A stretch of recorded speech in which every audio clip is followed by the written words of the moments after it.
الله الرحمن الرحيم السلام عليكم ورحمة الله تعالى وبركاته دهان بالتيم بكسو دوادي يوتيوب جوانك قوضح برداشتن في اللحظة كشبتها سبسكرايب سار لايك سار شير كده قوم انتماهات سنة برنامج كالمانتو ينوذ وحويا المحاد كأوكتاي مدح منه إسكاقيتي حقوق الطلقة سوق حكومة يا وطن دان كدورتي إنو دين الإسلام كفافي ونا طولي دانتا أمديسا يدلكيسا لبضبا عبد الرحمن سوار الذهبي وحا وها وزيرك الدفاع أما وزيرك القاشاندقة يتليه يقود عيدامات دالكا السودان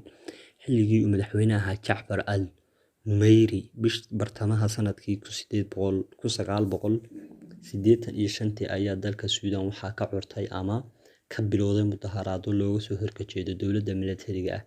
ee uu hogaamiyo madaxweyne Jacfar al-Numeyri markaa uu xoogeysay banaanbaxyo iyo mudaharaado ka dhan ah dowladda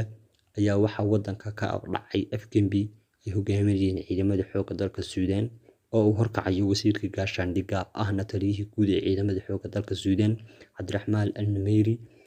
waxa uu jeediyay khudbad taasoo ku sheegayay inuu xukunka u soo celin doono gacanta shacabka iyagu dooran doonaan qofka ay doortaan ama doonayeen waana military dambe si xukumi doonay waxa uu fuliyay ballantii uu ka qaaday dadkiisa isagoo ku soo celiyay gacantii shacabka maamulkii siyaasadeed ama dawliga ah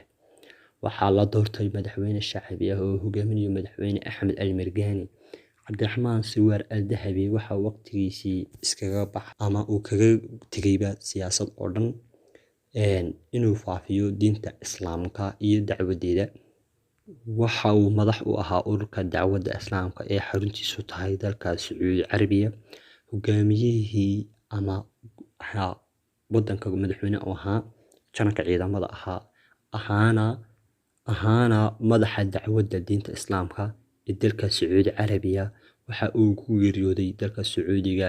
bishii October ama bishii 18 2018 isagoo jira 84 sano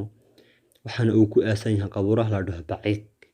waxa weeyaan xabalo ku yaala Sacuudi Carabiya waxaana uu dhashay sanadku markuu ahaa 1934 waxaan leeyahay wax walba oo aad ahayd ninkii madaxweynaha mar soo maray wasiirka gaashaandhigga ahaa taliyaha ciidamada guud ahaa ee wadanka Suudaan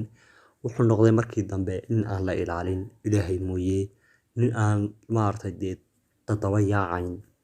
kuwa diinka faa'iideysanaya mooyee marka noqda qof waxtar leh dawladdiisii waxtar dadkiisii waxtar diintiisii waxtar waxaan leenahay Allah ya raxmar raximin farj ala muslimiin wassalaamu calaykum waraxmatullaahi tacaala wa barakaatuh